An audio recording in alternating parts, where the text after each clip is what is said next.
Welcome back, everybody. My name is Larcy Douglas with Common Purpose. It's another special treat this Saturday morning where we have a discussion around women's movement, women's empowerment, the ERA, and also the series that we've been tracking these past few weeks called Mrs. America.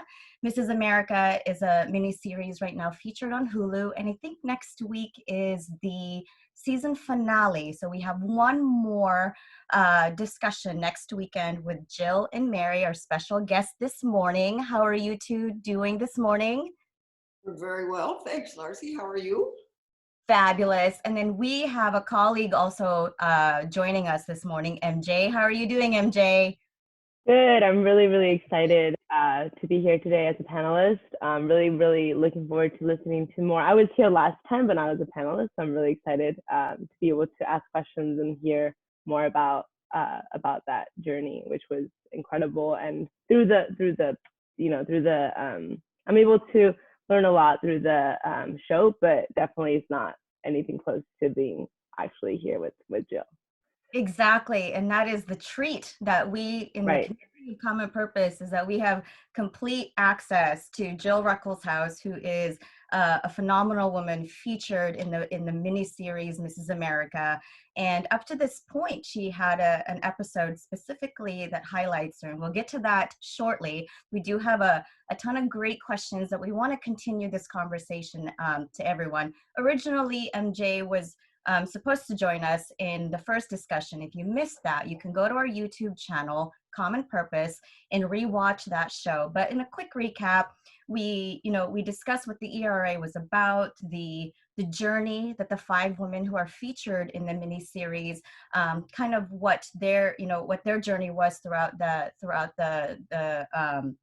ERA, the passing, the ratification, and then also just kind of an insight to who they were as women.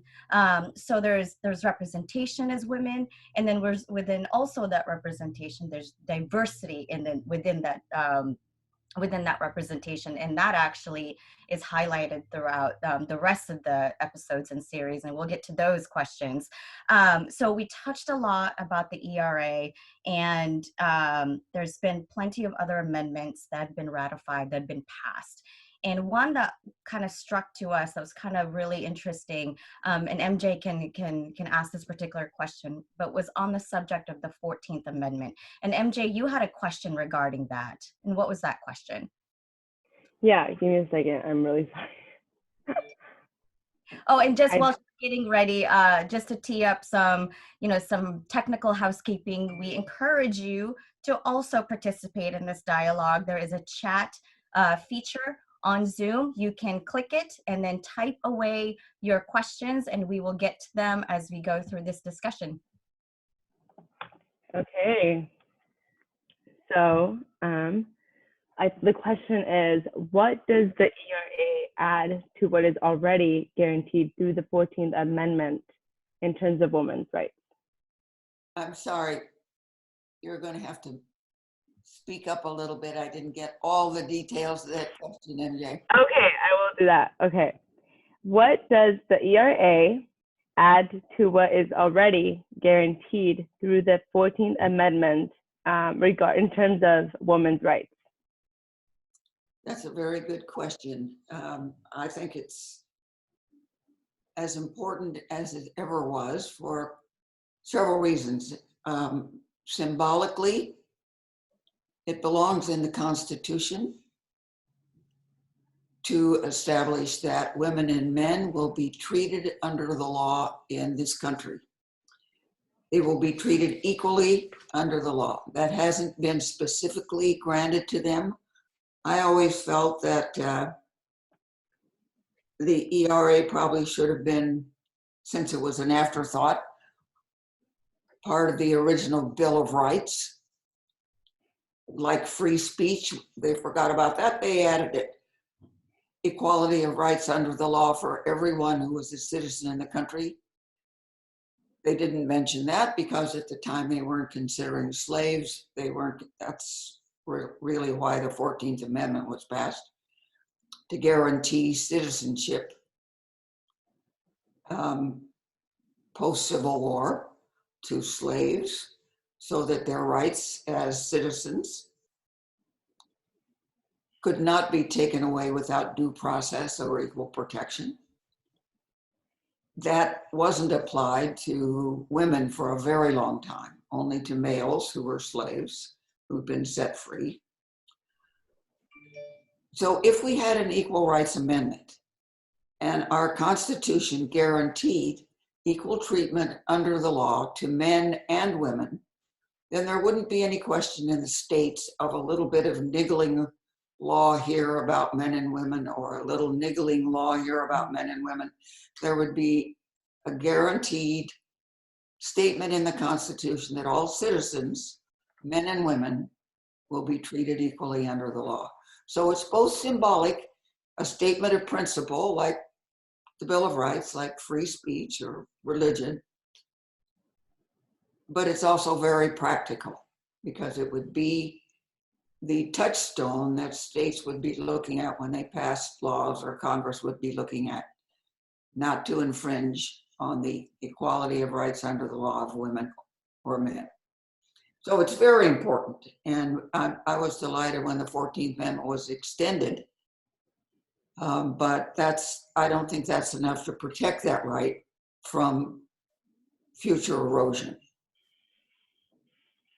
And throughout the series, you see both sides of the argument, or at least the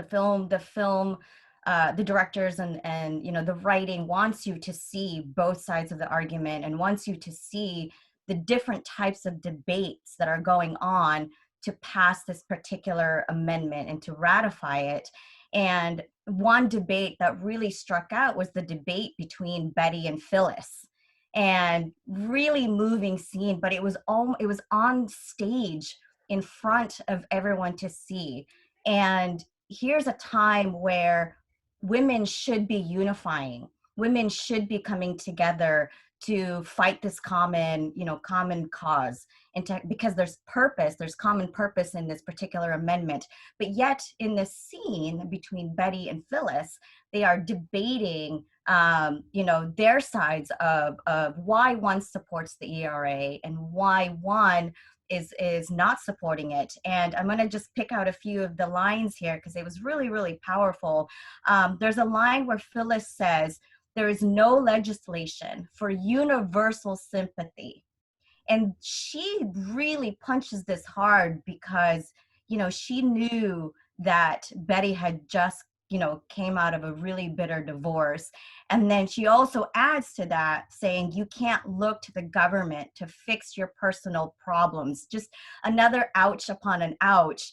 So what's changed from then to now in terms of how people saw divorced women, LGBTQ rights, and others who now get some of those benefits from the government? When I saw that, I just thought, how snarky to put aside the argument over principle, law, and attack somebody's personal situation, which happened to be unhappy. And it honestly reminded me sometimes of the kind of language we hear even now out of the White House that's very personal, attacks a weakness like a disability or height or speech or sex, which completely obviates a discussion of the idea imbued in the Equal Rights Amendment or any other legislation that's being discussed. You're attacking the person who's speaking and not the principle that's under discussion. So I thought that was very snarky, but I wouldn't be totally candid if I didn't say it probably existed on both sides. That was a nasty example, but I imagine our side was equally nasty from time to time. I totally discounted that, Betty. Of course, we all have personal circumstances. Every life is lived differently. To expect every woman in the country would have the same approach and understanding of a really big change that was going to happen in the law it's really too much to ask, and it's the way historically women who've asked for something are always portrayed as being bitchy, attacking each other, small-minded. It wounded me to see that, but I know it went on during that discussion. Yeah, Betty Friedan wrote The Feminine Mystique in the late 60s. And the country responded to that. Women read that book. Many women had an aha moment when they recognized what Betty Friedan was writing about. That was the principle. They weren't saying, do I like Betty Friedan or how's her hair today? They were talking about a principle. So that sort of attack during a debate, well, in debates, people reach pretty low sometimes when they feel they can't defend adequately a position that they're being forced to take or they volunteered to take. Yeah, so I thought that was not unheard of in political debates, but pretty low. Betty Friedan was a very brave woman. She was difficult to get along with. And books have been written about her, and everybody has a personal story that makes them less than the ideal representative of their ideas. But I would be wrong to say I didn't think Phyllis was very good at organizing and building a coalition of women against the ERA, but under a different circumstance, I could have imagined Phyllis using those talents, not just to argue about the Defense Department budget, which she loved, but about the rights of women. And she did argue that. She said, I'm not saying women shouldn't work outside the home. So it wasn't that.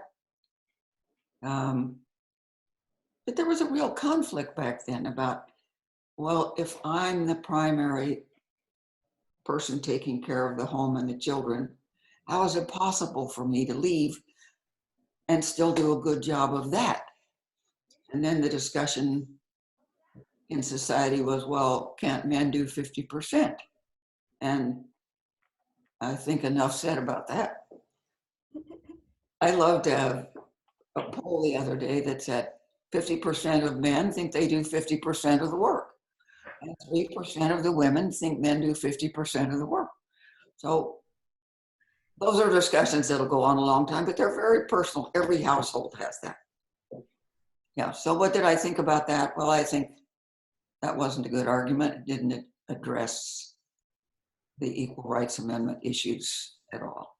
It did not force women out of the home. The word that isn't used often enough in this discussion is choice. What we were trying to do with the amendment was make it possible for women to do everything. They're not kept from doing things. They're not assigned certain responsibilities. They're not handicapped if they take on the home instead of work. And as we know, time has showed us that women have gone into the workplace, worked these issues out well and poorly and daily. But it wasn't a question of either or, which is exactly the way Phyllis liked to frame it. It was to bring women the choice that if they went into the workplace, they would be given equal protections under the law. And if they stayed home, they would also be given equal protection because that did not exist at the time either. Okay, well, that's enough of that. Oh, you're good. I love it. I love it. So, but that's not the first time, though, that the series has, put on stage tension between the women. Even the group of women who are fighting for the same thing, there's tension, and then it's even more amplified when, you know, the opposing side is crossing paths. And when I say crossing paths, is there's also in your episode, the episode Jill, it shows that you did cross paths with Phyllis, and there was an opportunity where you wanted to converse with her and you wanted to just see, you know, in a diplomatic way, you know, that perspective, or that of, you know, the insight of, you know, what is driving her to push her, you know, to push her perspective against the ERA. And there's a scene where you two had met in the restaurant. And I know in every episode there's a disclaimer that says, you know, we did this as factual as the best that we can, but there's also entertainment aspect of this too. So in the episode for you, or that's highlighting you, and you two, you and Phyllis are in the restaurant. You did have some exchange of words, but the one thing that I picked up on was the comment that you made where it was a fine, like, you know, you're just about done having this conversation with her, where in, you know, in this quote, you know, in a response to Phyllis, you said, you know, fine, just so you know, when you are walking on the backs of men, they're also looking up your skirt.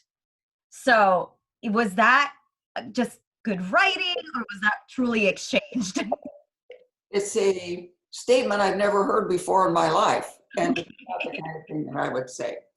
But the principle, which is, if you are fighting at that time, if you were fighting to get ahead, you were making some sacrifices in your relationship with the people who held the power. In that case, it was pretty much all men.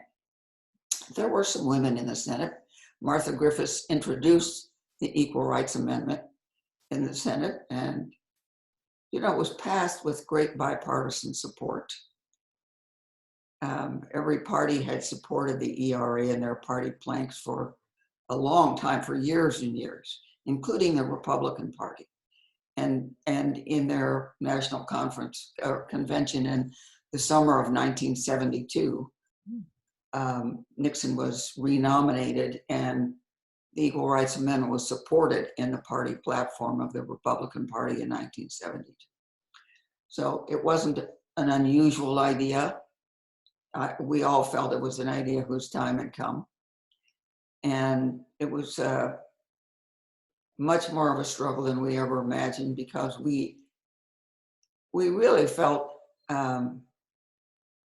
that Betty used tactics to frighten people, frighten women about their status, although she, you know, it's interesting. The women's movement had many parts and some clashes. The ERA was a single-minded effort, but you had women in the movement who really wanted to talk about the rights of choice for women because Roe v. Wade was on the verge of being passed in 1973. So that was a big social issue, and many women felt strongly about a woman's right to have an abortion if she wanted to. And there were women who felt very strongly about gay women, and they should have equal rights under the law. They're citizens and pay taxes after all. And there were women from the labor movement who wanted to talk about labor laws. So there were many women, activist women, who had come together to work for the ERA, but they also had other issues they wanted to discuss. And it wasn't surprising to me that we had some conflict over Shirley Chisholm wanted to run for president, and Bella said, let's just keep our eye on the Equal Rights Amendment. Let's just try to get the Equal Rights Amendment. It was a terrible thing to Shirley not to be supported by women. And there were women like Gloria who wanted to talk about abortion. That was so fundamental, that issue of choice for women, but we were trying to keep our eye on the Equal Rights Amendment. That's very true. Yeah, the idea that women had different interests is not surprising to me.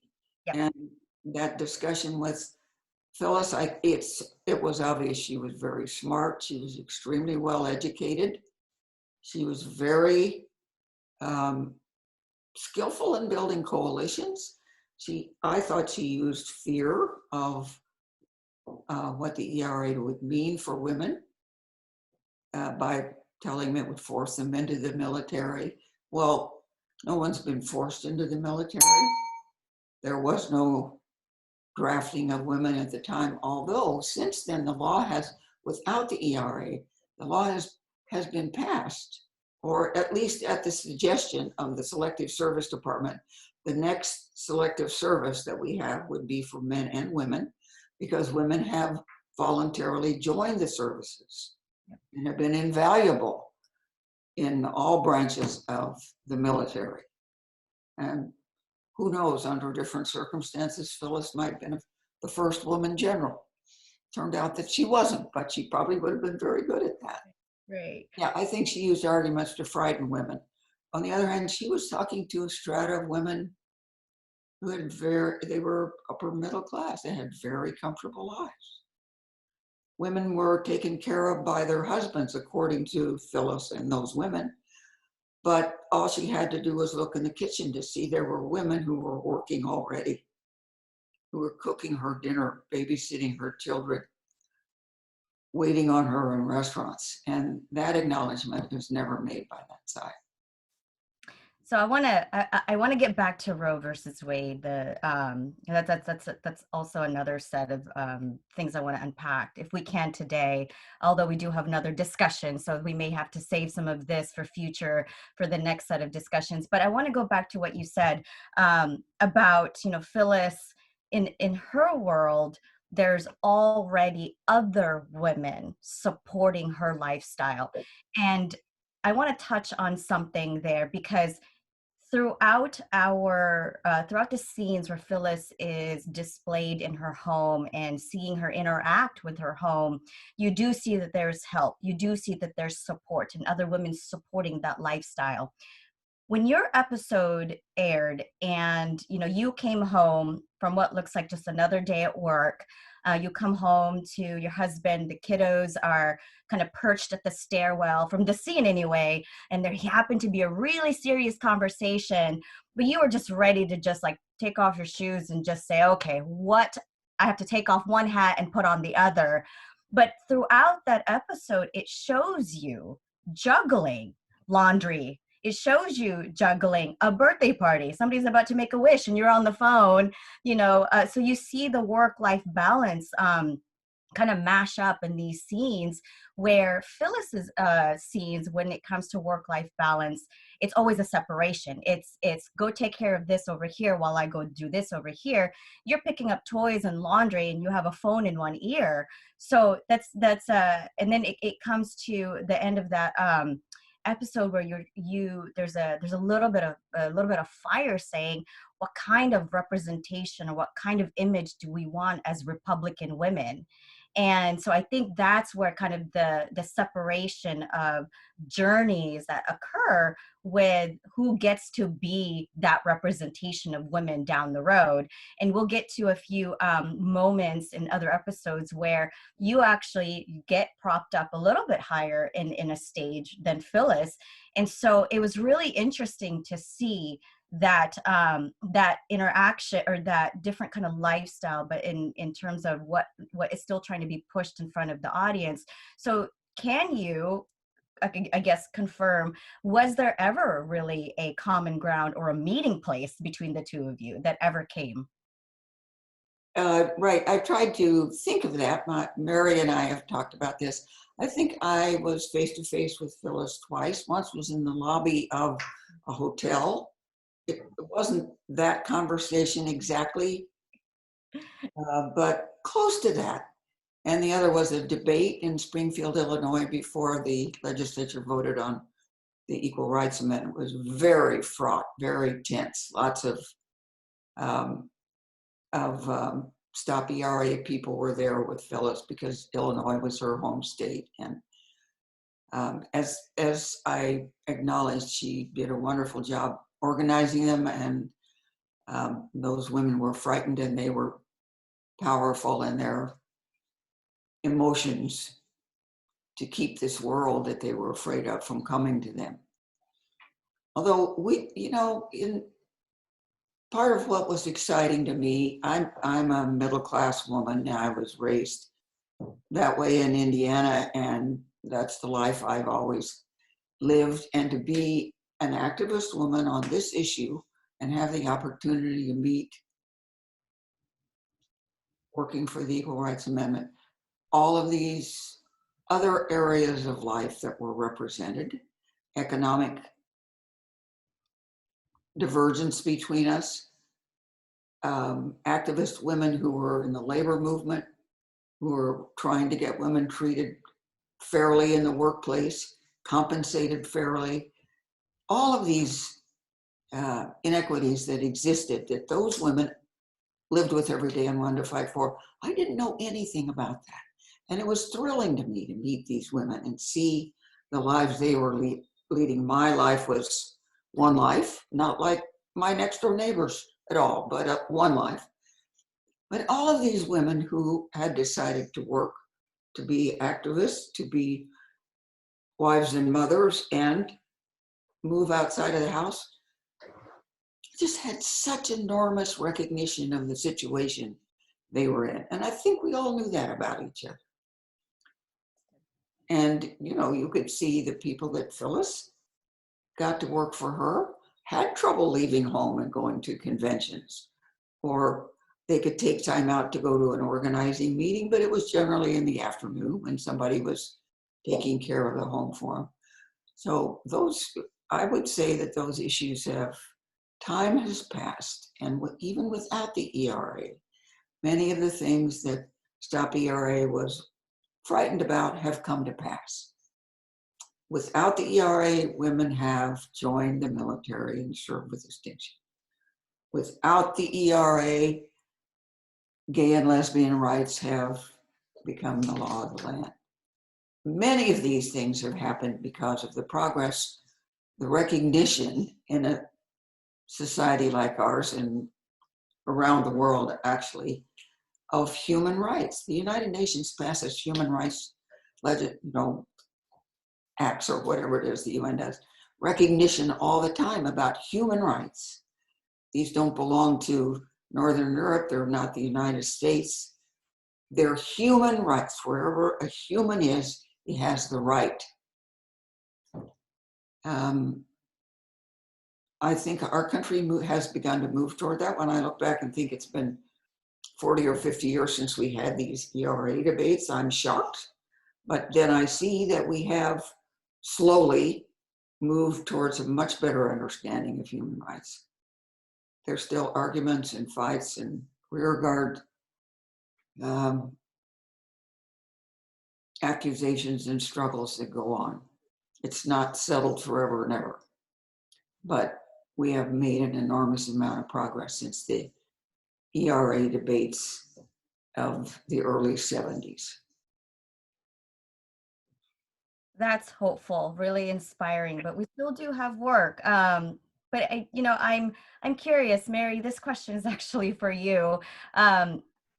Knowing that scene, and I don't know how accurate that scene was, but I'm assuming there's probably other, suited up persons that went in and out of the house, or moments where there was a birthday party, or moments where somebody needed to go to tennis practice, and there still needed to be work that kind of bled into kind of the home hours after mom and dad, came home from doing, what they needed to do throughout the day. What was it like to hear like Dick Cheney come into the living room, or was that even an accurate depiction in the scene? It just sealed in for me for life and my siblings, how you can live a life as a family that's, reaching the highest echelons of government and make a difference from your household all the way up to government and community leaders. So I think that just instilled this incredible sense in me. And this is why I wanted to, be part of Common Purpose, and all the work that we're doing is that individuals can make a difference and nobody is out of reach in terms of how can we talk someone into something that matters so much to us. So I love that. I mean, mom as you saw, there's 5 kids in our family, and she purposefully took turns with us, taking us on trips with her to different places. I remember very well, Mom, she was part of the Civil Rights, U.S. Commission on Civil Rights. She was a commissioner. And I got to go with you, Mom, to the Navajo Nation in Window Rock, Arizona. And we went into Hogan's and we met these female leaders of the Navajo. It was unbelievable. I will never forget that. I was probably 13 or 14, maybe 15, but it was fantastic. So and everyone got to take turns going on trips like that. So we got to see Mom's leadership. And I never noticed, I never felt like she wasn't home enough or where's Mom? And it was just seamless. It was just the way we grew up. And she's been an incredible influence my whole life and for all of my siblings. And to see her example, reaching for what she believed in and just getting in that activism is just, it's affected my whole approach to life. So I'm so grateful to you, Mom, for that. And it was great. And we heard some good stories. I always wish, and watching this series, I wish I was older so we could get, spilled the tea with Mom after the meeting and find out what did Phyllis say and then what happened. But well, we're doing it now, which is really fun. That's awesome. And, the memories that you have, and then like you said, you took turns going on these trips, and I'm probably banking on the fact that there was so many opportunities to see Mom on stage, just to hear her speeches. And I love the time where she and your dad, or in the scene anyway, Jill and Bill are on the couch and he's trying to figure out a speech. And she says, you can plagiarize all you want. Let me just pick out this one speech that you can borrow from me. So I'm sure there was a lot of content, a lot of messages, a lot of encouragement and motivation to make impact, to make change. And not, in that particular scene, and I know they couldn't probably put every single stage moment into one scene. That'd probably be like its own miniseries itself, highlighting Jill. But I want to point out one where you fast forward to really getting more of an alliance, getting more unity among the women. In 1977, President Carter called for a National Women's Conference. I'm sure there's not a whole lot that happened before then. Delegates were selected from each state and were sent to Houston to draw up recommendations for a report to the president.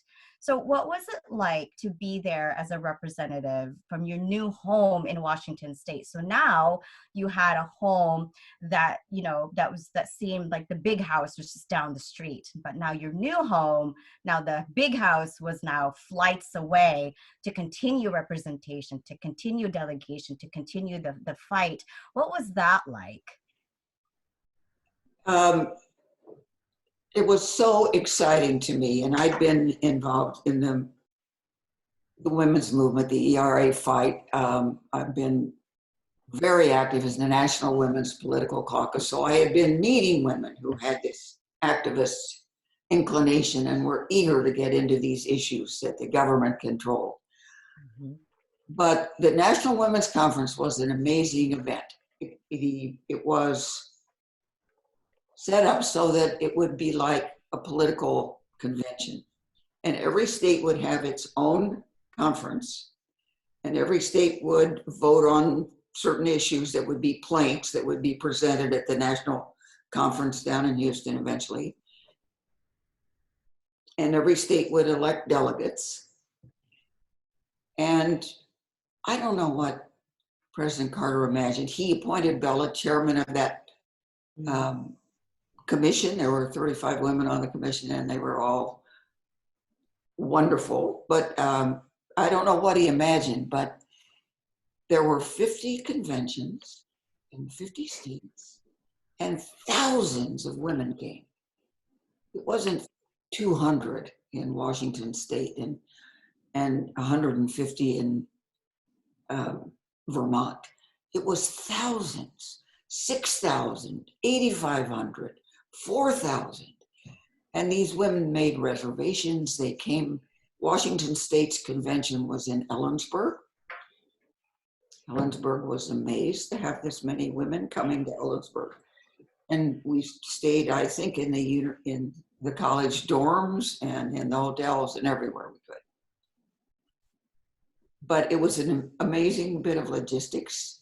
It was lots of people living lives you weren't even aware of, people from the Indian nation, people from every religion. In Washington State, there were many, many women from the Mormon community who came. They were very, very active, and they didn't really like what had been portrayed as what was going on. Phyllis often characterized activist women in that era as, you know, an elite group of privileged women trying to impose a certain life on you, and you don't want that life. So the Mormon women who came were, of course, prepared to be frightened, prepared to have who knows what things they imagined. There were men who went to the convention in Houston to protect their women, and they thought they had to protect them from gay women who were going to be present. Just such an amazing misunderstanding of who we all were. But what's possible when you're in a group like that and you're all trying to come together around issues? I mean, it was one of those things where this issue was being discussed in room 47, and this was on the second floor in room 9. And so that went on all day, and then we all came together in a big amphitheater and discussed this. And you're just touched by the breadth of lives that women lead and their kindness to one another. Those events, every time I was with a group of women of that size, it was so exciting to me, so affirming to me of what human rights means, how hard it is to be mean and frightened by other people when you're sitting right next to them talking about something. That moment they show in Mrs. America of the two women, a now member and a non-now member, sitting in a bar. I mean, it was a little overstated that they had too much to drink, but that's what happens. You sit down and you realize that person has children and grandchildren, and their son is here in the Army, and you feel like you know that life and you understand that person.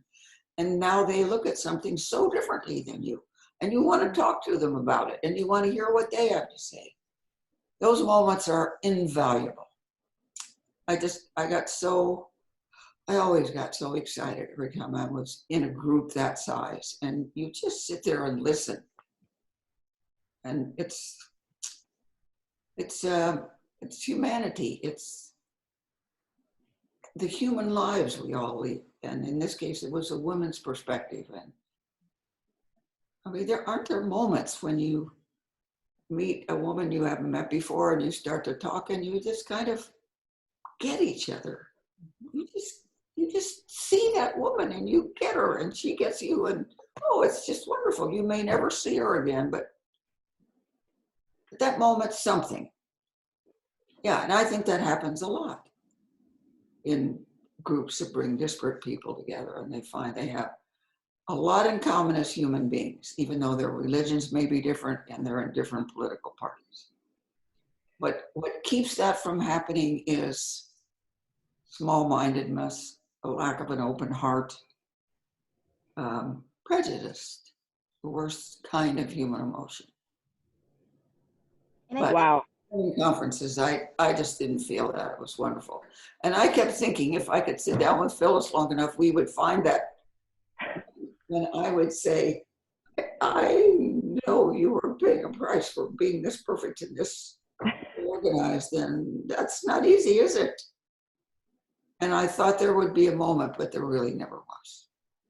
I truly believe amongst the 5, you would probably be the most successful in finding that commonality with her, because it just sometimes in the scenes you're kind of inspired by her drive, but also you feel sad because there is this lash out from a place that doesn't seem like there's an openness to kindness and an openness to hear other women out. And that kind of is like a running theme throughout the series with her, and probably why there's a lot of backlash also from, you know, people who've known her and who've worked with her against the show. And that's a totally different kind of conversation. We're not going to get into that today.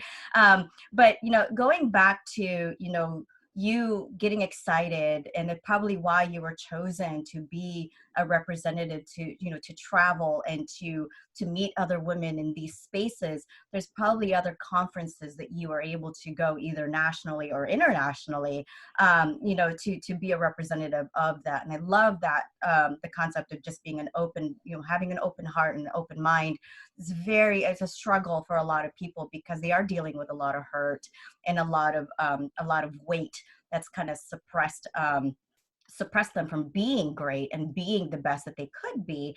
MJ, you had a question, because there was also another conference that was highlighted. And what was your question? Actually, before I say the question, this one means I'm really excited to hear about it, because I was actually born in the city I'm going to mention. And so it's exciting to hear. Okay, so I know that you were appointed president by President Ford as the presiding officer of the National Commission on the Observance of International Women's Year. That's right.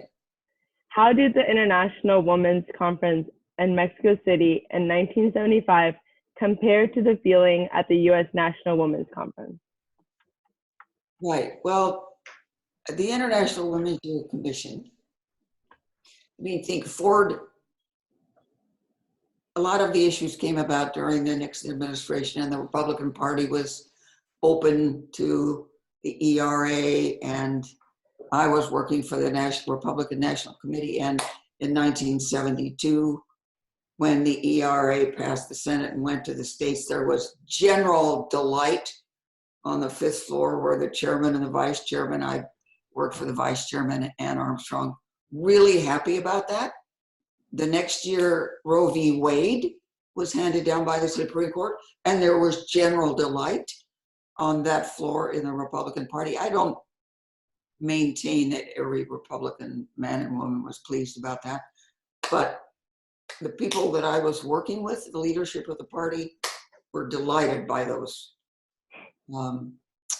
So Ford succeeded Nixon, and the UN had passed an International Women's Year, and then it became an International Women's Decade.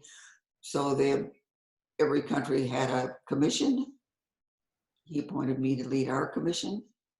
And like all UN commissions, we had two responsibilities. One was to make a report, and we did publish a document.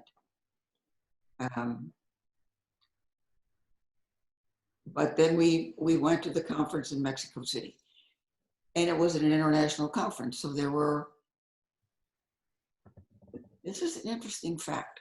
There were, of course, thousands of women there in the dress of their country, in the religion of their country. If there were 2,000 women part of the official conference, there were 7,000 women who'd come because they wanted to see what was going on. They wanted to be part of it. They had their little NGO conference on the side dealing with issues just like that. So that they had a report, and that was very important. But if you go to a UN conference, you have instructions from your government. You are not a free agent. You can neither say nor introduce nor vote for or against, unless you really want to make a stink and you won't win. As a delegate, you do almost all of the State Department people who were there doing the care and feeding of the delegation were males. They kept all the info, they sent back and forth to Washington, the State Department, all the time, what happened each day. There were lots of wonderful planks in the eventual plan of action that went forward from that convention.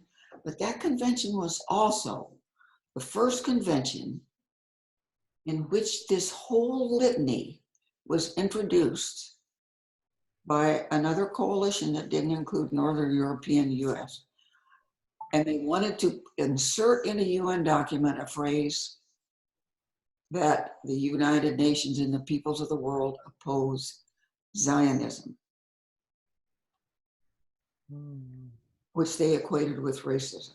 This was a huge political issue, as you can imagine. Zionism, colonialism, there was a long list of things they were opposed to.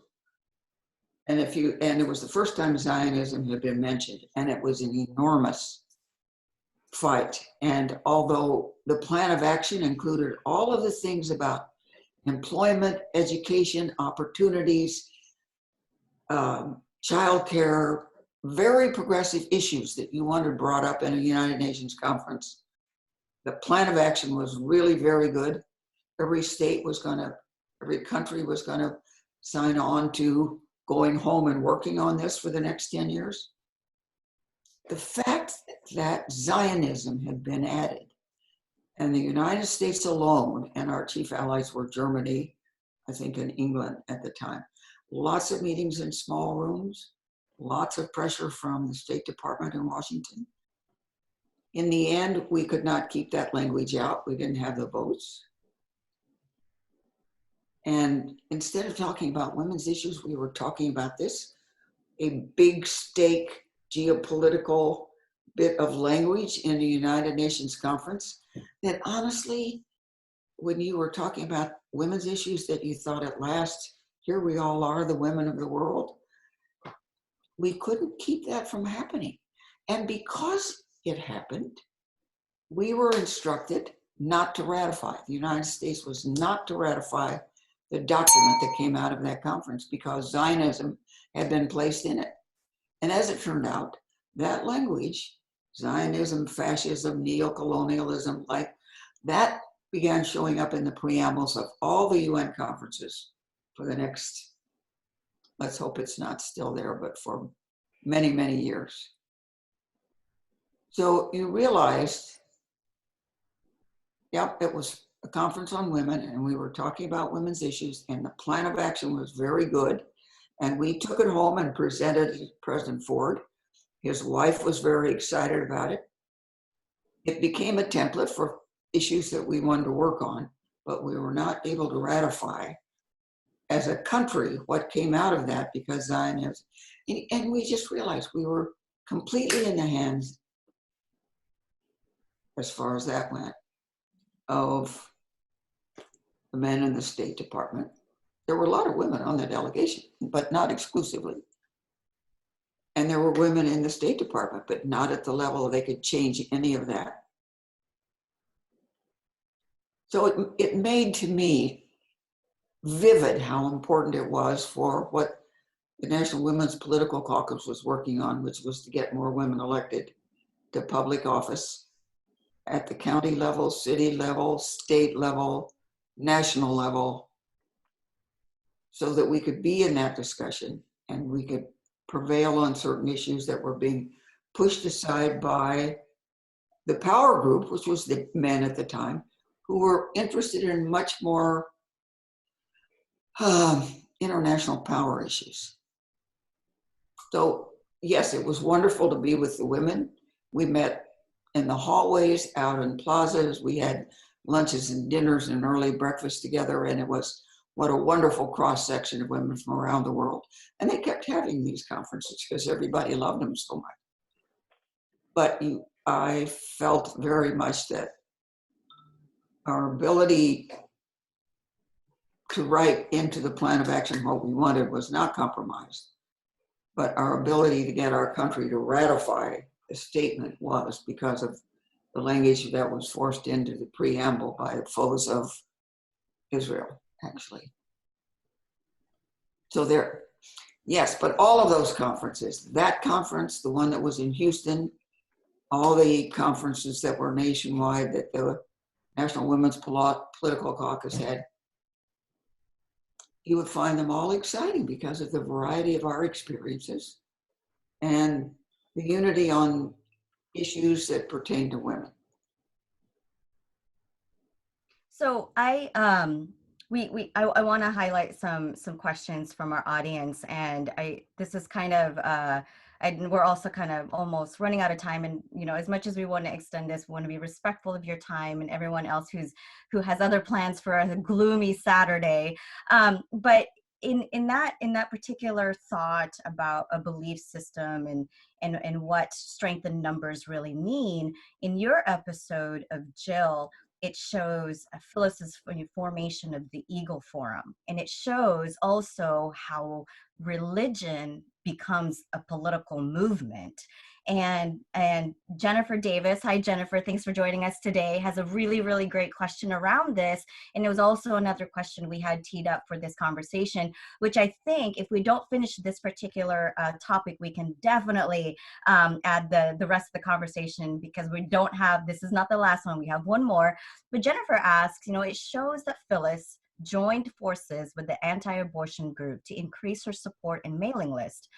Was the original anti-ERA movement also anti-abortion, or did that actually join their platform later? And then she also adds, so it's a two-part, and do you think the addition of the anti-abortion movement significantly added to the anti-ERA movement? Oh, good one. Yeah, the answer is absolutely it did. And I think when Phyllis and her friends in Alton, Illinois, through their conservative newsletters and people who spoke on the issue and felt there was a threat to womanhood from the Equal Rights Amendment, what I understood and my friends understood, and it didn't seem to come through in the Eagle Forum discussion, was if you ask for equality, you will get responsibilities. It's not freedom to do whatever you want because you're equal under the law. Everybody else is equal under the law too. And you have responsibilities as a citizen towards the whole. So you don't get to be protected in the way that Phyllis talked about. We'll lose men's protection in the home. We're homemakers and they have to pay for us and they have to support us. And why would we give that up and work outside the home? Because men won't be interested in supporting us if we're not home to fix dinner. That sort of argument. Sometimes if you're, let's not use this. Okay, let's say you're a bird in a cage and the door is opened and you get to fly free. You are thrilled about that, except there are dangers outside of your cage. And, that's excessive, but if you're going to undertake to be an equal citizen with all the laws pertaining to you, will have some new responsibilities. And Phyllis painted in my mind, she painted a picture of a woman being taken care of by her father and then her husband, a patriarchy of goodwill towards women. And any reasonable analysis of the way single women lived, widowed women lived, many women lived with physical abuse at home, drunken husbands, all you have to do is go see a play and you'll get some idea of what women endured at home in many cultures. So that was a rosy picture you could enjoy if you lived a life of a certain middle-class woman. But it's so far from being the life of the average woman in this country. So, yeah, what happened was, that was where Phyllis started. You don't want this to happen to you. You want men to take care of you. And then women who were very religious, whose religion prohibited abortion, all this language about the fetus, and Roe v. Wade came in 73. So that added a whole nother group that began to worry about an abortion. Abortions, of course, were going on all that time and they were very dangerous and women were finding ways to have them. But the religious community got very, very involved in this. There are many religions that prohibit termination of a willful termination of a pregnancy. There's a great deal of liberation theology about this, which posits that that's because it's a patriarchy and men are very interested in keeping women at home having babies. That's important to a society that you're running. If you have all the power, that's where you want to keep what women's responsibility should be. So, but in any case, religion played a huge role. And that's what brought the Mormon women to our convention. A big part of it. That's what brought some of the women you saw in Mrs. America with great fervor. Terrible things have been done in the name of the anti-abortion movement since Roe v. Wade. Violence and anger and murder and just really terrible things. But that was a big addition to the people who were anti-ERA. ERA was passed in 72 and Roe v. Wade was 73.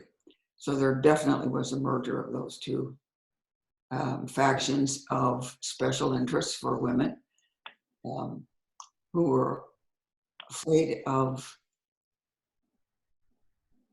activist women supporting Roe v. Wade and the Equal Rights Amendment. That was quite frightening to many women. And churches played an active role. The Catholic Church was very active in this, and many churches, ecumenical churches, Mormon Church, back in the 70s, perhaps more active than they are now, but as we all know, that still exists.